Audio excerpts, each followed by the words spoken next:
조교논평 시작하겠습니다. 오늘은 주일이지만은 상당히 바쁜 날입니다. 바쁜 날인데 지금 국민의힘에 오늘 징계위원회가 예고돼 있고 기시다 일본 총리가 오고 있고 지금 김남국의 코인 문제가 지금 연일 터지고 정치권의 최고의 뉴스로 지금 달리고 있습니다. 국민의힘 이 최고위원 징계 문제는 신중해야 됩니다. 지금 신중해야지 함부로 해서는 안 되고, 지금 태영호 의원인데다가 중징계를 내린다 그러면은 중징계를 내리게 된 그 원인에 있는 사람도 징계가 가해져야 되는 거예요. 징계가 가해진다 그러면은 거기는 이짝에는 뭐 1년 쉬고 뭐 몇 개월 쉬고 하는 태영호 의원은 그런 뭐 잠깐 쉬는 정도의 그런 징계가 될지 모르지만은 그 상대가 되는 사람이 누군지는 이진복이라 그러면은 이진복은 국정농단 선거법 위반 이런 것들이 들어가기 때문에 이거는 아주 형사범으로서 상당히 문제가 큽니다. 박근혜 대통령 같은 경우에는 선거에 개입했다고 2년형이 확정돼 가지고 그 2년형을 다 살았는 일도 있어요. 그리고 지금 태영호 의원도 지금 강하게 반발을 하고 있는데 반발하는 이유가 그 힘이 있다고 생각해요. 만약에 이게 핸드폰으로 통화가 돼서 녹취가 나와가지고 이진복이라는 사람의 이름이 정확하고 이진복의 목소리가 정확하게 나왔을 때는 어떻게 할 거냐 이 말이야. 그러니까 신중하라 이 말이다. 응? 자, 그런 문제들은 신중하게 처리할 거로 생각하지만은 이 문제에 저는 징계 문제에 대해서는 정말로 이정근 위원장도 황정근 위원장도 잘 해야 돼요. 잘 해야 되고 이진복 그 정무수석을 말을 믿는 사람도 행동을 믿는 사람도 있지만은 저는 그렇게 그 사람 그렇게 믿지 않아요. 저는 그 사람을 그렇게 믿지 않고 이 일은 분명히 원인이 있는 일이라고 생각해요.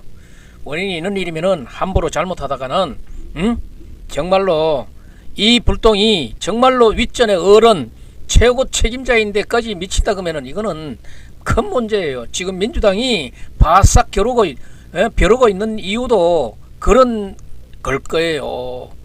커지기만 커져라. 흔들어 버린다. 거기에 말리면 안 돼. 국민의힘은 단디 정신 차리라고. 예, 오늘 조교논평 시작하겠습니다. 조교논평은 김남국의 코인 얘기부터 하겠습니다.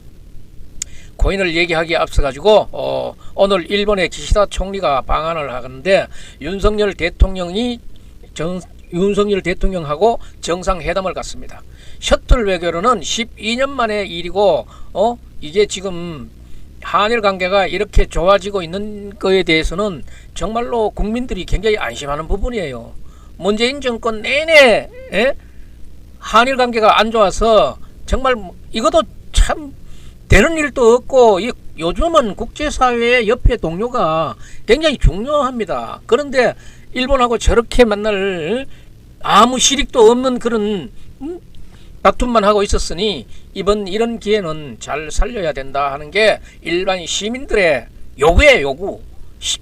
시민의 표를 받고 국민의 표를 받아가지고 당선된 대통령은 본인 마음에 들건 안 들건 간에 국민을 위해서 일해야 되는 거야. 이래서 윤석열 대통령이 일본을 방문한 지 한 달 만에 지금 이런 방문이 이루어지고 있는데 기시다 총리하고 회담을 한 달 만에 하는데 기시다 총리도 그동안에 한일 답방에 대해서 많이 생각을 하고 있었고 이번에 오는 거에 대해서 기시다도 어쩌면 빨리 만나고 싶은 부분도 있을 거예요. 지금 미국과의 한국과 미국 간의 협의체 문제도 일본이 빠져볼까 싶어가지고 끼어야 되니까 이제 그런 문제들을 갖고 급한 마음에 만나는 것 같은 그런 분위기입니다. 윤석열 대통령의 결단이 일본인들은 기시다 총리인데는 상당히 정치적으로 도움을 줬기 때문에 거기에 대한 답도 옳게 해야지 사람이.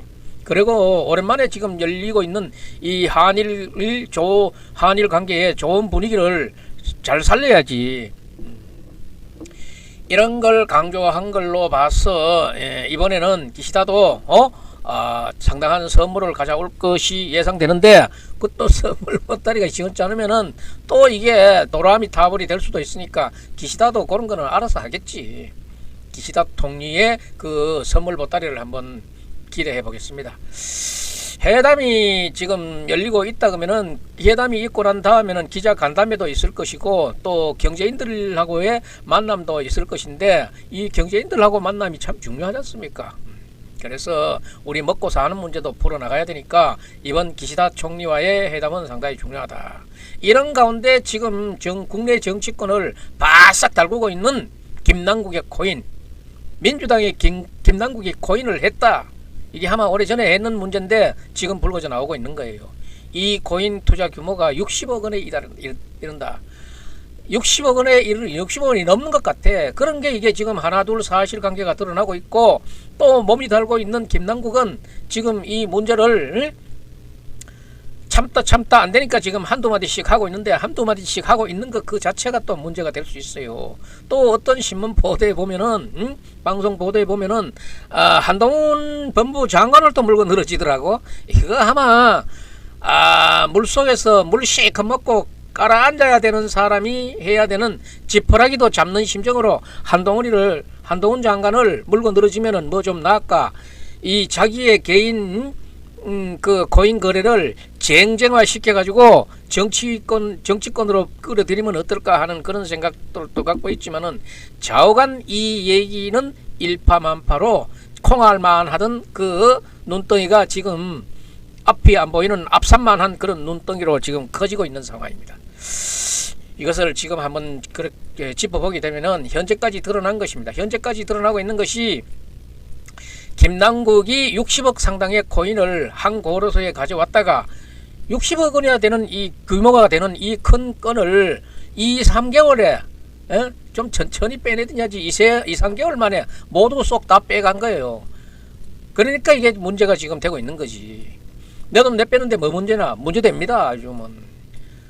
김남국이 60억 원의 가치의 가상화폐를 갑자기 넣었다가 또 한 거래소에서 갑자기 빼갔다. 이게 지금 금융에도 감시 시스템이 있는 거예요. 금융 감시 시스템이 있는 거예요.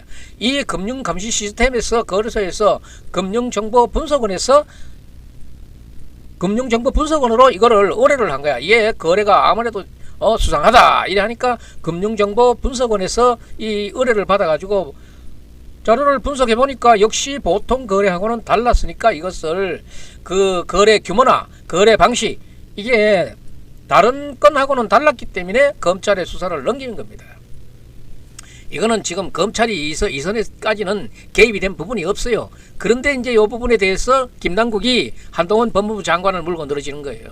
나를 찍어내기 위한 거 아니냐? 뭐 그렇게 대단한 사람이라고 찍어내고 그래. 검찰의 수사를 넘긴 게 어딘가 하면은 서울 남부지검인데 서울 남부지검에 지난해부터 이 수사를 해왔다고 해요. 그러니까 이게 이제 여기까지는 확인이 되고 있는 겁니다. 김남국의 코인 거래에 대해서 금융정보 분석으로부터 자료를 넘겨받아 가지고 당시에 영장 청구를 이 엄중해 보이니까 영장 청구를 했어요. 영장 청구를 해서 계좌 추적을 하겠다고 영장 청구를 하니까 이 영장 청구가 기각이 돼 버렸어요. 그때 청구가 됐더라면은 벌써 아마 이게 사단이 났을 텐데 그러니까 이거를 꾸준히 몰고 왔는 거야. 그 이후에도 검찰은 계속 의혹스러운 것을 그냥 창고에 주의치는 안 하고 계속 추적을 해왔다는 거죠. 검찰이 할 수 있는 범위 내에서. 이 금융거래는 계좌 추적을 하지. 금융거래의 이 수사 문제는 계좌 추적 안 하고는 알 수 있는 방법이 없고 그 꼬리를 잡는다는 것은 굉장히 어렵거든. 그래서 검찰이 영장을 청구했는데 이게 참 공교롭게도 기각이 됐어요. 기각이 됐고 그렇지만은 검찰은 계속 수사를 했다. 그러면은 서울 남부지검의 형사 6부가 이걸 담당하는데 형사 6부는 반부패부입니다. 반부패부가 이게 어딘가 하면은 과거의 특수부거든요.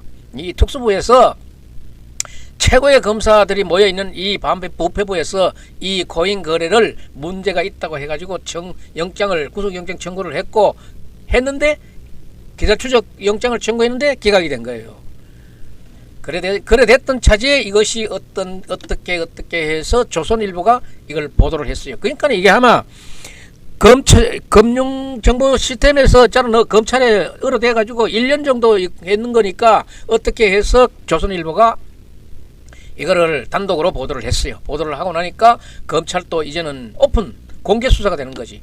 영장 청구를 곧바로 했다가 기각까지 됐는 이런 사건이다 하는 것이 이제 세간에 알려지게 되고 서울 남부지검 반부패부에서 1년 동안 수사를 했던 거다. 이러니까 이게 아주 또 그 기사거리는 더 되고 시민들 국민들의 관심도는 점점 높아지니까 이제 김남국도 여기에 대해서는 지금 어떻게 막아볼 방법이 없지.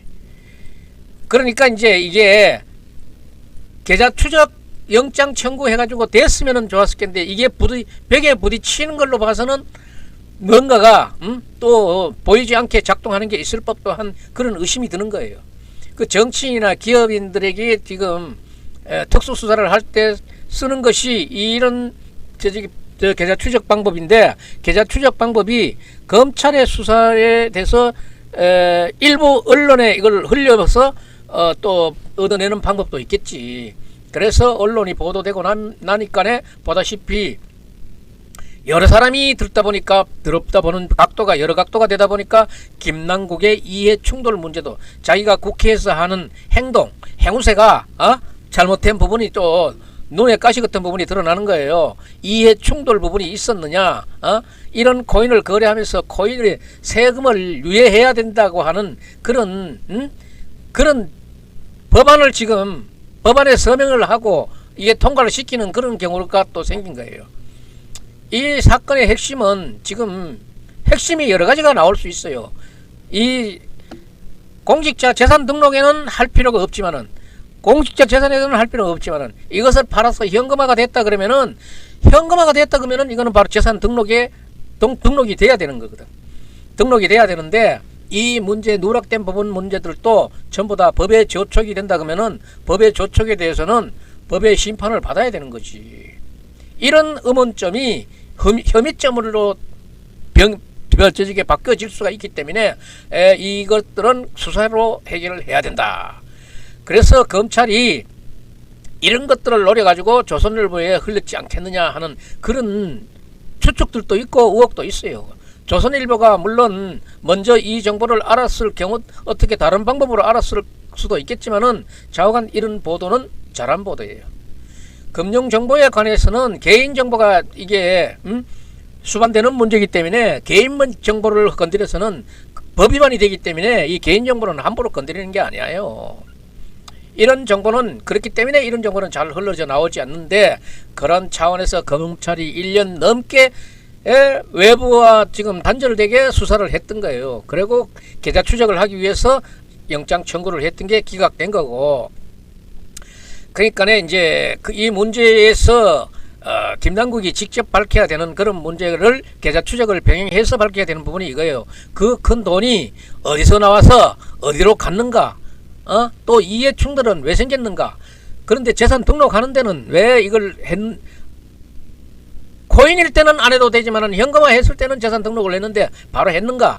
이런 문제들이 불거지고 있는 거예요. 그래서 지금 이런 문제들은 고소 고발이 들어올 수 있는 그런 부분이에요. 만약에 이런 문제에 대해서 고소 고발이 이어진다 그러면은 이제 김남국에 대해서 수사가 활기를 띨 수가 있어요. 고발이 있다 그러면은 이런 부분들이 얽혀 있는 것이고, 그렇게 되면은 모든 사람들이 알고 싶어 하는 것이, 이 궁금한 것이 뭔가 하면은 김남국이 지난해 초에 60억 원이라는 코인을 모두 처분했는데 이 돈이 어디로 갔느냐 이거야. 이 부분에 관련해 가지고 김남국이 어제 KBS하고 KBS가 에서 얘기했는 거 보면은 일부는 현금화했다, 일부는 현금화했다 그러면은 그게 재산 등록이 됐느냐. 대부분은 지금 다른 코인으로 다른 가상화폐를 사서 그대로 있다. 그럼 보여주면 되는 거야. 어려운 관계도 없어. 보여주면 되는 거야. 그런데 지금 이 부분을 쉽게 보여주지도 않고 지금 이런 얘기만 공포땀만 싸고 있는 거야. 이게 아주 예민한 부분입니다. 김남국이 얼마만큼 현금을 했느냐. 60억 원 상당에 가는데 현금화 했다면 이건 재산 등록을 해야 되는데 이것도 걸리는 건수에 들어가는 거예요. 이거를 구체적으로 해서 어떻게 빠져나가는가 이걸 봐야지. 일부는 현금화 했고 일부는 코인으로 그대로 남아있다. 이 말을 또 확인해야 되기 때문에. 또 법안 세금 연장시키는 그런 문제에 대해서 법안 만드는 데 대해서도 이해 충돌에 대해서는 김남국이 지금 거기에 대해서는 한마디도 얘기 안 하고 있잖아요. 그래서 안 되지. 이게 중요한 얘기인데. 재산 등록 문제도 걸려있고 이해 충돌 문제도 걸려있고 이 문제들은 전부 다 법 위반 사항이기 때문에 불법이다 이런 얘기를 갖다 드러내는 거예요. 이제 언론에 공개되면서 드러나고 있는 부분들입니다. 이해 충돌이 있었지 않느냐, 재산 등록이 제대로 되지 않았지 않느냐, 이런 문제들이에요. 이런 문제에서 김남국이 어떻게 빠져나갈지 이제 두고 보면 알지만은 도대체 이 60억 원이라는 이 큰 돈이 어떻게 김남국 손에 들어왔고 현금화가 어떻게 되었고 어떻게 코인으로 그대로 남아 있는지 이게 다 김남국이 입으로 풀어야 되기 때문에 이거는 고소나 고발이 있으면은 빨리 해결할 수 있는, 빨리 수사가 진행될 수 있는 한 방법이에요. 굉장히 큰 규모가 현금화 돼 가지고 만약에 선거판으로 들어갔다 그러면 이건 선거 자금 저쪽에 공직선거법을 또 건드리는 그런 또 큰 범죄의 그 원인으로 제공될 수도 있기 때문에 지금 많은 국민들은 이런 부분에 대해서 궁금해하고 있는 거예요. 여전히 의혹이 남고 있는 거는 김남국의 재테크 실력이 얼마나 그렇게 대단해서 이 60억을 만질 수 있었느냐. 지금 재산 등록에는 20억도 안 되는 돈을 재산 등록하고 있는데, 그러니까 김남국이 국회의원에 당선된 직후에 2020년에는 8억 정도였어요. 8억 정도. 그런데 그 다음에는 11억, 3억이 불어가지고 11억 원으로 늘어났고, 그 다음에 12억 원, 15억 원 이렇게 늘어가는데, 이거는 코인 재산은 등록되지 않은 것도 이렇게 많은 거예요. 주식 투자를 자주 얘기하면서 이게 지금 돈으로 따지면 한 70억 내지 75억 정도, 이 정도로 또 갈 수 있는 금액일 거예요. 김남국의 재테크 실력이 그렇게 좋은가? 그 주식도 이래 보면은 김남국이 뭐 좌우간 어떤 정보로 하든지 어떤 뭐 실력으로 하든지 간에 돈은 벌기는 벌고 있어요. LG 디스플레이라는 거를 갖고 있는데 10,000원 정도에 사가지고 3배 가까이 남기고 있다 하니까, 또 이런 데는 주식 숫자가 적어가지고 돈이 뭐 많이 안 클런지도 몰라. 돈이 많이 사가지고 많이 터졌으면은 이 부분도 부각돼서 보도가 될 텐데 그런 부분은 나오지 않고 있어요. 그런데 이렇게 하는 것도 김남국이 자기의 HDS 보는 방법이라든가 기업 분석 능력으로 했는 건가, 또 야식꾸리한 어떤 주식 정보에 의해서 했는 건가, 또 국회의원이라는 직위가 있으니까 뭐 어떤 정보가 있었는지 그것도 아주 의심스러운 거예요. 그래, 이런 공인이, 연중에 이런 국회의원 정도의 사람이 이런 걸 성공했다 그런 거는 다른 사람들이 많은 것을 의심하고 많은 사람들이 색안경을 끼고 선글라스 장사가 잘 되는 거예요. 의심을 받는다 이 말이야. 검찰 수사를 제대로 하기 전에는, 이 계좌 추적을 하기 전에는 지금 알 수 없는 이런 부분들이 있기 때문에 이 계좌 추적에 대한 압수수색이 영장이 떨어져야 되는 거예요. 어제 KBS에서 얘기했듯이 일부는 현금을 찾았고 일부는 코인으로 그대로 남아있다. 이거 빨리 확인해야 되는 겁니다. 그리고 검찰이 그동안 고생 많이 했는데 1년 이상 수사를 했다 그러면은 지금쯤에는 계좌 추적에 관한 영장이 청구가 돼야 됩니다. 돼야 되고, 이게 되면은 지금 국민적인 의혹이 품고 있는 이 김남국의 60억 코인 문제도 밝혀질 수 있어요. 밝혀질 수 있기 때문에 검찰이 수사를 하는 데는 이 고발이 필요합니다. 지금 서울 남부지검이 영장 청구를 어떤 방법으로든지 간에 할 수 있는 방안을 모색하고 있지 않겠습니까? 그리고 지금 계속 수사를 하고 있다 그러니까 저 수사의 진척은 우리들이 들을 수 있을 거라고 생각합니다. 이제 조선일보에서 보도가 나가니까 다른 신문사들도 지금 앞다투어서 속보, 단독 이런 것들을 막 발표하고 있는데, 이런 것들은 이제 검찰의 수사를 통해서 밝혀질 수 있을 것입니다. 김남국의 코인 거래의 미스터리, 이 부분에 대해서는 계속 앞으로 속보가 나올 것입니다. 속보가 나온 대로 저도 순간순간 종료한 시점에는 제가 논평을 가도록 하겠습니다. 오늘 조기호 논평은 여기서 마치겠습니다.